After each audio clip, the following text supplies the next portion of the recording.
एक बार फिर news night में आप सभी का स्वागत है। महाराष्ट्र और झारखंड में जैसे जैसे चुनाव की तारीखें नजदीक आ रही हैं, चुनाव प्रचार तेज हो रहा है। आज हमारा विशेष इसी पर आधारित है। महाराष्ट्र और झारखंड में आरोप प्रत्यारोप का दौर। चर्चा करने के लिए 3 मेहमान जुड़ गए हैं। सतीश लखेरा जी जुड़ गए हैं, भारतीय जनता पार्टी के प्रवक्ता, दुष्यंत नागर पॉलिटिकल एनालिस्ट और विजय त्रिवेदी वरिष्ठ पत्रकार। आप सभी का बहुत बहुत स्वागत है। दुष्यंत जी, सबसे पहले आप ही के पास आएंगे। सीधा सवाल, हम लगातार देख रहे हैं महाराष्ट्र में एक के बाद एक नेता जिस तरह से महिला नेत्रियों या फिर महिलाओं को लेकर जिन भद्दी टिप्पणियों के साथ एक तरह से चुनाव प्रचार में प्रतिद्वंदिता दिखा रहे हैं, इस पर कांग्रेस की खामोशी, इस पर तमाम दलों की, जो विपक्ष के तमाम दल हैं, आपके साथी सहयोगी दलों की खामोशी क्या बता रही है? क्या महिलाओं के प्रति इतनी असंवेदनशीलता है? ये महिलाएं चुनावी मैदान में हैं, अपने दमखम पे मौजूद हैं वहां पर। देखिए जी, बिल्कुल भी नहीं है।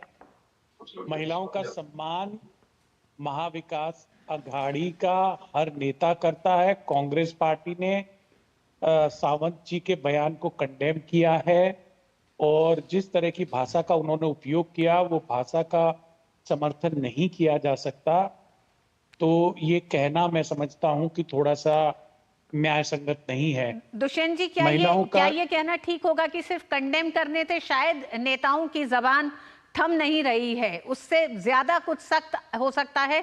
आपकी पार्टी को कुछ और कदम उठाने की जरूरत है, क्योंकि पहले अरविंद सावंत और अब सुनील राउत, बयान एक के बाद और एक अश्लील होते ही जा रहे हैं। जी बिल्कुल नहीं होना चाहिए। देश की आधी आबादी हमारी माताएं बहनें, ये तो महाविकास अघाड़ी का पूरा बेस वोट है और महिला आरक्षण की बात करने वाली कांग्रेस पार्टी है, महिलाओं को आगे लाने वाली कांग्रेस पार्टी है, महिलाओं को राष्ट्रीय अध्यक्ष बनाने वाली कांग्रेस पार्टी है। पहली राष्ट्रपति महिला कांग्रेस पार्टी ने देश में लाने का कार्य किया और लगातार राजनीति में जो अवसर मिल रहे हैं महिलाओं को, वो कांग्रेस पार्टी ने उसकी शुरुआत की है और महिलाओं के मान सम्मान से कहीं कोई समझौता नहीं होगा। ये सबको आश्वस्त रहना चाहिए। जिस व्यक्ति ने भी, जिस नेता ने भी वो बयान दिया है, उसका किसी ने स्वागत नहीं किया, सबने उसको कंडेम किया है जी। और मैं समझता हूं कि उनको चेतावनी भी दी है कि भविष्य में ऐसे शब्दों का अगर वो प्रयोग करेंगे तो उनके खिलाफ अनुशासनात्मक कार्रवाई भी होगी। सतीश जी हमारे साथ जुड़े हुए हैं। सतीश जी, क्या आपको लगता है कि महिलाओं को लेकर जिस तरह से कांग्रेस और तमाम कांग्रेस के सहयोगी दल लगातार महिलाओं के दावों पर बात करते रहते हैं, महिला हूं, लड़ सकती हूं, इसकी बात करते हैं, महिला आरक्षण की बात कर रहे हैं, लेकिन मानसिकता कहीं ना कहीं दिखाई देती है कि महिलाओं को लेकर क्या मानसिकता है कि पब्लिक में अगर कोई मजबूत महिला है, अगर वो चुनाव लड़ रही है, वो उम्मीदवार है, वो अपने बल पे खड़ी है, तो ये बर्दाश्त नहीं हो रहा है। वो मानसिकता साफ दिखाई देती है जब आप इस तरह की भद्दी टिप्पणियां करते हैं।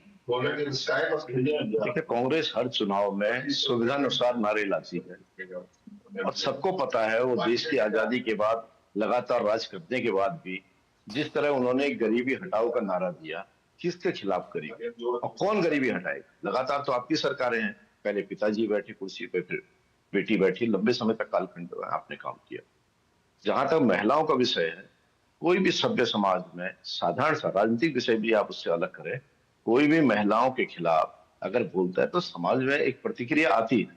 मगर आपने लगातार अपनी पार्टी के नेताओं का, अगर आप इतिहास देखें, दिग्विजय सिंह जी के जमाने से लेकर कब कब इन्होंने कितनी टिप्पणियां की, उस पर जाकर हम अपने गोल पे आते हैं कि महिलाओं के लिए भारतीय जनता पार्टी ने जो सम्मान के मानक तय किए, जो उनके उत्थान के लिए किया और जो महिला को केंद्र में रख करके उसको जो उज्ज्वला योजना दी, जो उनके लिए शौचालय की योजना दी, ये जितनी चीजें हैं ये किसी महिला के सम्मान को लेकर थी। ये मोदी जी का विजन था और आज जनता देख रही है कि टीवी बयानों पर महिलाओं के लिए क्या टिप्पणी कर रही है और 10 साल से एक सरकार प्रामाणिक रूप से महिलाओं के सम्मान के लिए क्या कर रही है। ये किसी के लिए कहने, किसी के सामने हमें साबित करने की जरूरत नहीं है और जनता जानती है कि एक सरकार, प्रामाणिक सरकार, राज्यों में जो कहा वो किया।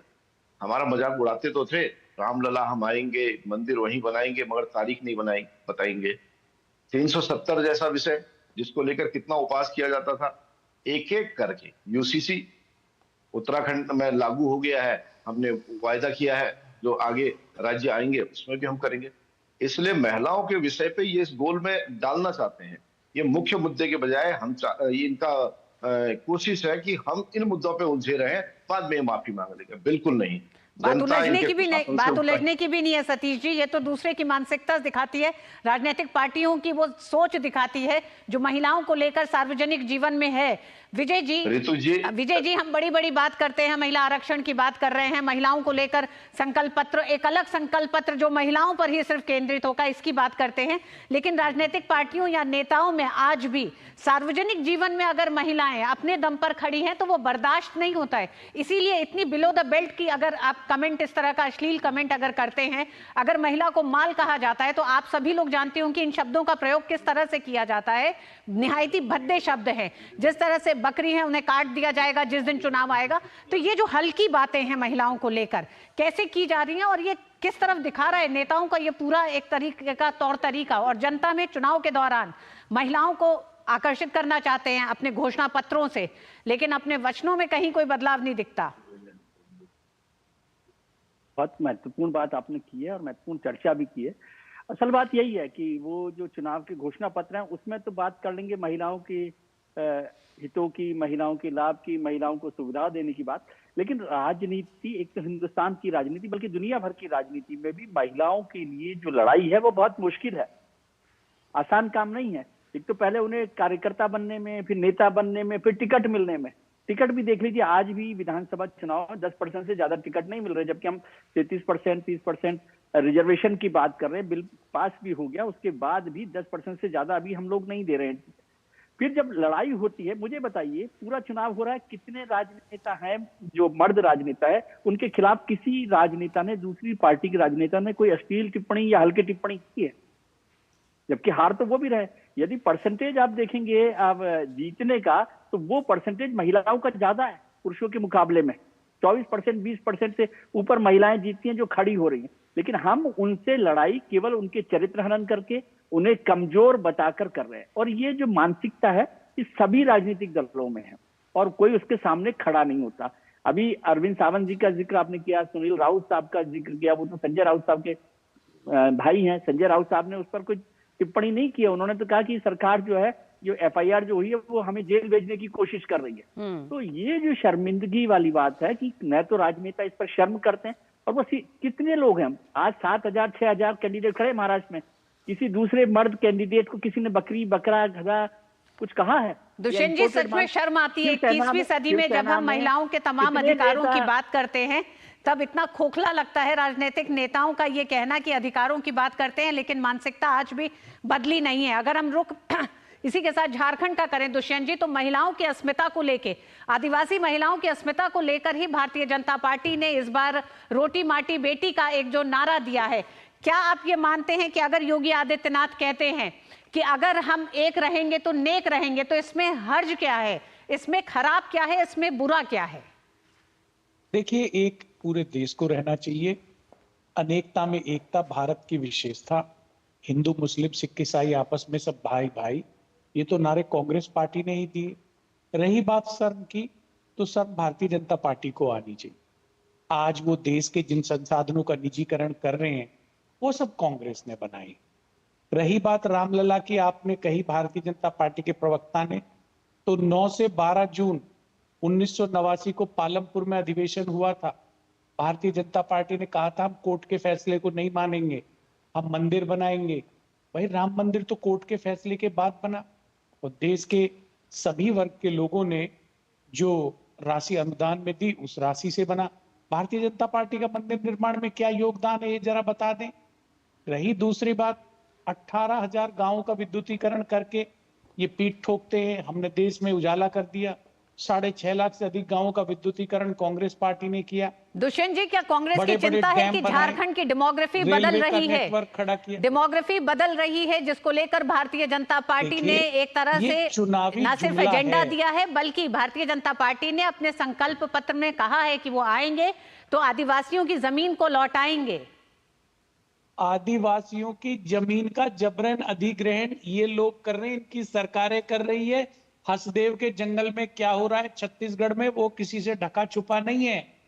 किस तरह से ग्राम सभा को विश्वास में लिए बिना जमीन एक व्यक्ति को हैंडओवर कर दी गई और 10-10 हजार लोगों के खिलाफ एफआईआर दर्ज करने का, केस दर्ज करने दुष्यंत का साहब, काम। रोकना चाहूंगी। अवैध घुसपैठ को लेकर भारत के सामने एक पूरा बड़ा उदाहरण है जम्मू कश्मीर का। 35 एक ऐसा संविधान में किया हुआ एक बदलाव है जिसके तहत घुसपैठ को आपने संवैधानिक बनाने की कोशिश की और उस पर आज तक आपत्ति नहीं हुई 70 साल तक। आप बताएं कि किस तरह से मीरपुर और मुजफ्फराबाद से तमाम लोग आते रहे और यहाँ पे बसते रहे जम्मू कश्मीर में, और जो पाकिस्तान से हिंदू शरणार्थी आए उन्हें आज तक कोई हक नहीं मिला था 370 के हटने से पहले तक। तो इतिहास बहुत सारी चीजों को डराता है दिखाकर। मैं सिर्फ आपको 35 से एक डरावना सच है कांग्रेस का भारत को दिया हुआ। क्या झारखंड की तरफ कांग्रेस एक बार फिर वैसे ही बढ़ रही है? जी, मैं आपको पहली बात तो घुसपैठियों की बता दूं। भाजपा के प्रवक्ता को मैं चुनौती दे रहा हूं, 10 साल में इन्होंने कितने अवैध घुसपैठियों को वापस भेजा? नहीं तो मैं आंकड़ा दे रहा हूं, यूपीए की सरकार के दौरान औसतन 10,000 लोगों को प्रत्येक वर्ष देश से वापस निकाला गया। इनके ये डाटा दे दे कितने बांग्लादेशियों को इन्होंने वापस भेजा।